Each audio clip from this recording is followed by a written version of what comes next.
Hello, my name's Lesley Atherton and this is my short story called Julia. It's all too much, Julia mumbled as she pushed the double buggy around the supermarket, hoping she'd be able to fit both nappies and groceries into its limited storage space. Yeah, she knew a basket or trolley would squeeze in what she needed, but there was no way of managing either, along with the double buggy containing Jack and James, her sleeping twins. Steering of the buggy was impossible while carrying a basket, and if she took a trolley, there was no way she could push that and the buggy. Even worse, if she woke up the boys to order to sit them in the trolley, they would inevitably wake up grumpy and everyone's day would become even more miserable than it currently promised to be. And even if they, by some miracle, woke cheerfully, there was nowhere to stash the buggy during her shop. It was all academic anyway. She barely had the money for one day's worth of shopping, never mind two. So buggy it was. She reached for a can of beans, ignoring the branded variety and selecting instead the store's own cheapest version. She knew from experience that the sauce was thin, bland and nothing like as satisfying as the leading brands, but needs must. When she talked to friends about Kenny's problems and their family's financial fall, most assumed that the unexpected arrival of the twins had been to blame for their hardship. In reality, however, the germs of the problems had begun many years earlier. Julia remembered those days before children and before Kenny's bankruptcy, when their car would be replaced every 2 years, when the house was always gleaming, tidy and full of brand new consumables, when they spent without thinking, and when she loved her job with a passion now forgotten. Julia deliberated between two loaves. The cheapest was 47p, but another, the one she wanted, was 3 times the price. She remembered it as nutty and tasty, chewy, delicious, full of seeds and natural oils, and full of taste. The other had no appeal whatsoever. The only advantage of cheap bread was that she wouldn't cry as much when the boys refused to eat it or trampled it into their scratchy carpet. She would still cry, just not as much. The cheap loaf was selected. 2 steps further along, Julia halted. Crumpets! At 60p for 8, they were a lot more expensive than 8 slices of toast, but were definitely a craving and a perfect breakfast treat, though not one she could ever justify to Kenny. Since the bankruptcy, he'd become so much more difficult to live with.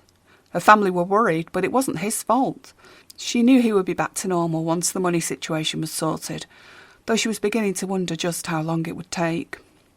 Instead of capitulating on his debts, writing them off and moving on, Kenny was doing the honourable thing and paying off his creditors one by one, despite the bankruptcy agreement.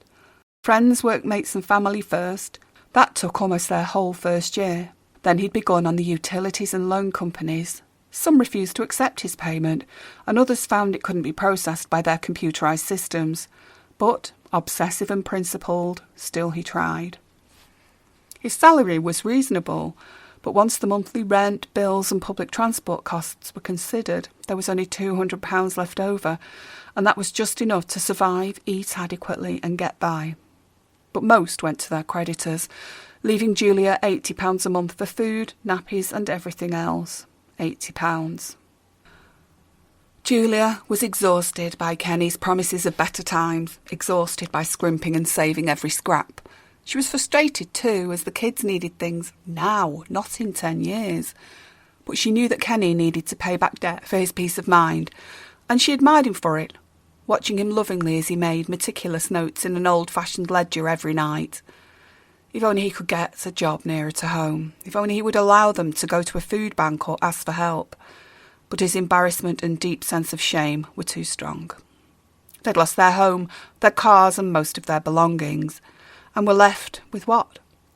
Living in a council flat in the worst area imaginable, surrounded by people that neither of them knew or understood. At least work had been supportive.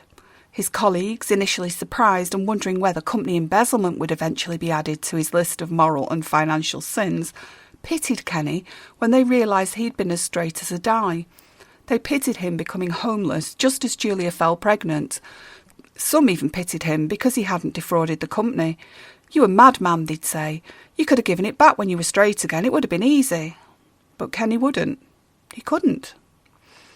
So Julia found herself out of place, lost, alone, bored, penniless, depressed, and perpetually hungry, in an unfamiliar high-rise surrounded by railings and dying grey trees. The flat was gratefully received, but, oh, the contrast with her Sycamore Avenue home. That had been special. Newly built, detached and with a double garage and gorgeous orangery. It also backed onto the county's most well-established and beautiful landscaped golf course. Julia sighed, remembering. Looking out from the grubby windows of their 8th-floor flat wasn't something she did too often, as all that could be seen was shabby concrete office blocks, a noisy school, a car showroom, and a filthy, gang-infested shopping arcade. All set against the high-rise cityscape, all dark, dirty and cold. Not a hanging basket, window box, or undamaged flower bed for miles around. Inevitably, Julia's strong sense of style and colour had been squashed. Her ambition had been squashed. Her love of life, too. All that kept Julia walking, bargain hunting and hoping for better were the 3 people she gave a damn about. James, Jack, and of course, Kenny. She looked at her phone to check the time. She'd even had to downgrade her mobile. This one wasn't even a touchscreen, and only had one advantage over her previous model. No local thug would ever mug her for it. It was 9:30 a.m, and the boys were finally asleep with clothes and faces dirty from their breakfast attempt. She checked her supplies so far. Salty, slimy hot dogs, tinned potatoes, beans and bread. It was enough for tonight's dinner, but what about lunch and the whole of tomorrow? And what about breakfast? Without being fully aware of what she was doing, Julia had already put the crumpets in the pram. Sure, Kenny might be upset at the money wasted, but it was only one small treat. He and the kids deserved treats, didn't they? Plus, 8 crumpets could even be stretched to cover 2 breakfasts, so they were a justified investment. Margarine would be needed for the crumpets. Butter would be better, but was out of the question. The cheapest margarine was 75p, so into the trolley went the tiny, insignificant tub, together with milk, which was an expensive but necessary luxury for her beloved boys. She rubbed her eyes, feeling as faint as was usual at this time of the day. For lunch today, the boys could have cereal, they liked that, and toast. It wasn't ideal, but at least there wouldn't be much wastage. Then they could have hot dogs for dinner, lucky them, so there were just 2 more meals to sort out. Julia found some economy pasta and a tin of tomatoes. Mixed with leftover cheese and an onion from the fridge, it would be meat-free and dull, but would have to do. Mentally, she calculated it all. Tinned hot dog sausages, 8 in brine, 49p. Economy bread, 47p. Crumpets, own brand 8-pack, 60p. Economy penne pasta, 29p. Economy baked beans, 24p. Economy potatoes, 2 tins at 15p, 30p. Milk, £1, 39p. Margarine, 75p.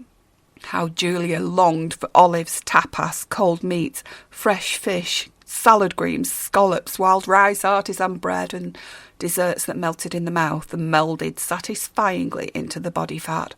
She despised their usual cheap biscuits tasting of sugary deep-fried cardboard. Damn, she'd forgotten the biscuits.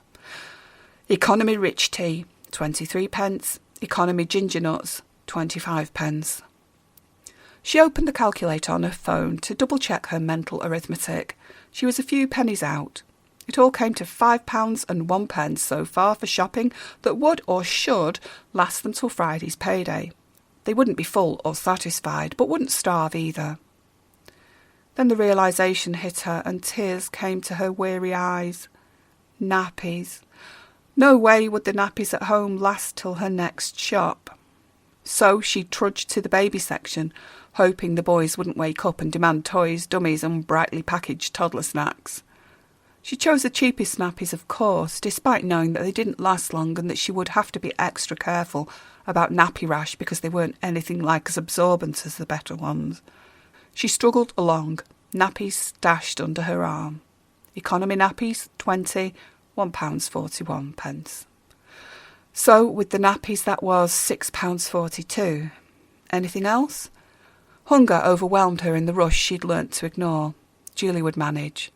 Kenny needed food to work. Thank God his work provided a free canteen for his lunches, and the hungry boys were growing fast. Hopefully they'd leave some scraps. With a fuzzy head and a feeling of dread, she checked her change. There was just enough. 14 pence to carry over till the next shop. I'm a millionaire, she thought rightly to herself. Without warning, Julia collapsed. The pram upturned and shocked the boys awake. Their yelling started as usual, but their mother didn't move to assist them this time. Staff came running to sort the pram and comfort the boys with juice and chocolate.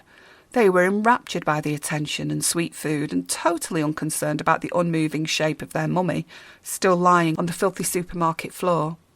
Julia was quickly covered with a blanket.